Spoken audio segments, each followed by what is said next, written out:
Hello YouTube, this is Charlie426, and today we have the review of the 30mm mission, or 30mm, the Forestieri 01.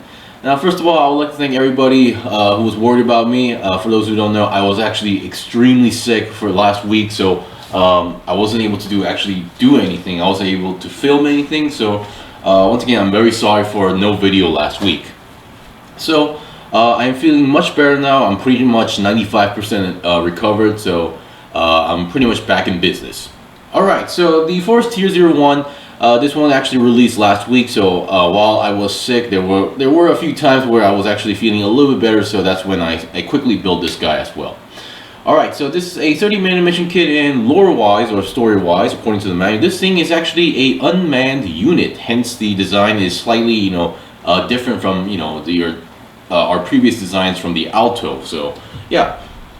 Alright, so let's actually get into the review right away. So, as usual, let's go over the components. So, first of all, what you get, of course, is obviously the Forestieri Unit 1 is here. I would like to mention that there is another variant coming out soon in gray, and there is I'm pretty sure the overall structure is kind of similar, but there are some design differences in certain areas. So yeah. Alright, so this guy is from the same faction for the Alto as well, so the Earth Federation Alliance. And then equipment wise, what you're supposed to get is, other than the multi-purpose hands, are these things. So we now have a new Rory unit, so a different design. Still has the spider legs, but we have a much more bigger head here, so I'm assuming this is a much more smarter, bigger supercomputer.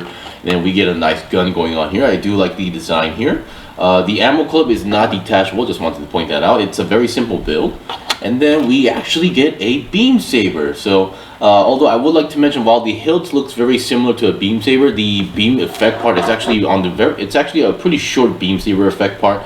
And then the peg here is not your typical round peg, it's actually a square peg for some reason. So I do wish it was just a round peg, because I think if this was a round peg, I think you should be able to plug it in to wrap into the barrel almost, but because being square, it does not fit at all. So that was definitely a odd choice, but once again, maybe they had their reasons, or maybe this is because of maybe they're just preparing for something in the future. Now, leftover parts wise, now I do say leftover, but they are technically mentioned in the manual. So number one are these. So these are the parts that are pretty much optional, whether you choose to use them or not. So these ball joints for the shoulders, these are the ones that you use if you don't want to attach any of the shoulder armor, because the one with the shoulder armor is the lengths of these ball joints between the joint and the ball joint here.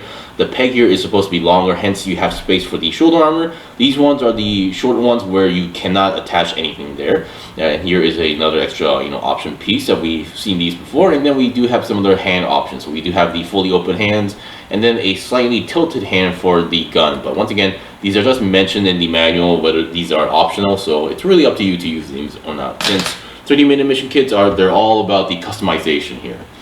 And then we have some leftover polycap ball joints. Alright, so we see the basics there, so let me get this guy off the stand. And right off the bat, before I go over the articulation, I just wanted to do a quick size comparison, because when I first got this guy, I was very excited, but at the same time, I wasn't really expecting the size differences compared to the previous Alto units or the Razihel units. So just a quick comparison here. So here is I don't actually have the Alto at my new house. The Altos are all at my parents' house. So here is the Razihel. So you can see the size differences. So, oops. So you can see the previous ones are slightly more taller, and then this new unit is actually a bit on the short side. So just keep that in mind here. So don't expect this guy to be the same size of an Alto or your previous units. So I know some people are kind of sensitive on the size or height of the unit, but yeah, I just wanted to mention this as well. Alright, so now let's get the actual articulation here. So I do like the overall design. So obviously, because this is so easy to customize, I don't think size is an issue. All you need is a few more other parts, and you can make this guy into a standard size unit if you want to do so. Alright, so the head. Now the head, a lot of people were asking why the heck does it look like some sort of dog head. Well, there's no explanation for that, but all I can tell that this is an unmanned unit. So once again, we do have a nice clear piece on the top here. Definitely liking that detail going on here. So the head, once again, you can see there's a ball joint inside, and then there's obviously a neck joint that has another joint there. So you do get the forward and backward movement going on here, like that. And then you can go downwards pretty well, and then upwards pretty well as well. And then being on a ball joint 360 is possible. Now for the shoulders, once again, these are the shoulders where you clip on the shoulder armor like that, so keep that in mind. So without the shoulder armor, you do get a pretty good range of movement, but keep in mind there's no shoulder joint, like compared to the past units, there's no like there's no other joint that actually pops out, so it's just your full-fledged ball joint shoulder there. And then with the shoulder, you're slightly more limited because of the shoulder armor that is there. And once again, these are the one with the long ones, hence you can actually attach the shoulder armor. So the other one, the leftover parts, you won't be able to attach anything on top of them, so keep that in mind. And then for the main body, pretty good. We get a nice ab crunch going on here, side to side movement is still there, and then 360 is also possible. Of course, you can see because I didn't do it properly, the parts are now moving separately. So I believe you should be, yeah, there we go. They are now in the correct position now. All right, so and then I do also like this chest piece going on here, nice clear piece. Now this is just a pretty simple, this is a pretty big chest piece. It just attaches there to the chest like that.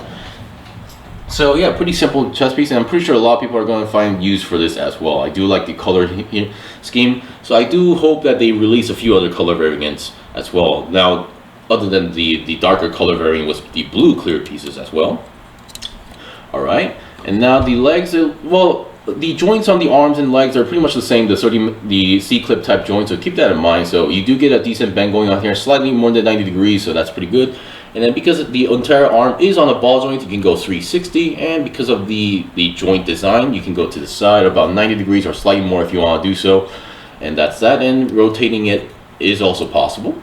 And then hands are your typical ball jointed hands, and then these are our parts, so if you don't like these, you can always take them off if you want to do so. All right, and then before going to the legs, let's look at the backpack. Now the backpack, now what I like about this unit is that other than the size, is that there are actually, you can store all the weapons into the backpack as well. So I believe it goes upwards like this, but it's really up to you. You can go upwards or downwards, but this, I believe this is the way they give you an example into the manual. So you can store the gun like that, or you can also store the beam saber, of course without the beam saber effect part. You can actually store it into the backpack like that. So if you actually have another one, you can attach it here as well, or without the beam saber effect part. I'm just showing that you guys there. And there's also another one on the leg. So once again, there are these ports that you can store the beam saber hilts there. So that's pretty cool. All right, so that's that. And the backpack is a pretty much simple design. It's just like, you know, snap fit going on here, so no big deal. And then we have more ports here, 3 holes, and then another one here. And then for the legs, you do have your side swivel going on here, and going to the side 90 degrees is not going to be possible because of the armor design. So if you want to, you're going to have to take like this part off. So yes, this part is actually detachable, so there you go. So going 90 degrees, you're going to have to take that off. But if you do take it off, then that means you're going to lose a few ports here, so keep that in mind. And then going to the front 90 degrees is possible as well, and then bending is also possible as well. Very good bend as well, once again C-clip type joints, so keep that in mind. And then the feet also can go forward and backward pretty well, that's pretty good. And then the ball joint is, the joints is like in a L shape, where, and then I believe the ball joint is in the front, so you do get a nice pivot. Actually a pretty, come on camera, there we go. You do get a pretty much pivot. I believe for Jobby the Honk standards, this would consider to be a super pivot. Just want to point that out. And yeah, that's pretty much it for the articulation here. So once again, despite its size, the articulation is supremely good. So you can pretty much pull off any pose going on here. And I'm pretty sure all of you guys who are like into customizing the 30-minute mission units, you're gonna have a blast with this guy as well. Once again, if money wasn't an issue, I would definitely buy a few more parts and then definitely modify this guy as well. Alright, so we've seen the basics of the units, and then we've seen the rotor units. Let's see what we can do with the equipment that was provided, so I'll be right back. Okay, I'm back. So it just did a simple pose that was kind of similarly mentioned in the manual. So once again, doing a kneeling pose was much easier than I thought, and then the more I actually play with this guy, the more articulation that I'm starting to like appreciate as well. I'm not sure if the overall height and size is actually a factor regarding that, but once again, it's really good. And if there's another articulation point I didn't mention, is that once again, on the legs here, you do have where the connection point here, there's also another swivel point regarding the peg, so you are able to relocate the overall position of the legs if you want to do so. So that is one part I forgot to mention about. But once again, the unit holds its weapon with no problem as well. The gun type weapon holds onto the hand with no problem, and then also the beam saber holds onto it can hold it without no problem as well. And then storing it is also once again very easy. So as I mentioned, other than on the backpack for now, as far as I can tell, based on the manual, you can store it onto the side area as well. Now I don't see any other ports than those two, so keep that in mind. Anyway, that's pretty much it for the review. So other than I didn't mention that you can take off the Royal Warrior Head's unit and then attach it onto the top of this guy as well. So it's really up to you. Not exactly my taste in terms of design, but once again, just wanted to mention that as well. Anyway, thank you for watching the review. This was the review of the 30-minute mission kit, the Forestieri 01. Hopefully the other unit will also have some surprises, and definitely every time I buy a new 30-minute mission kit, it definitely gives me the urge to modify it. So definitely I do want to buy a few certain parts to test out a few things that I have in mind. Anyway, hopefully this review was helpful. If you guys got any questions or requests, leave a comment below. I'm heading to Gundam Base to get the new Witch from the Mercury series unit kit, so I'll be right back for those as well. Until then, see you guys next time.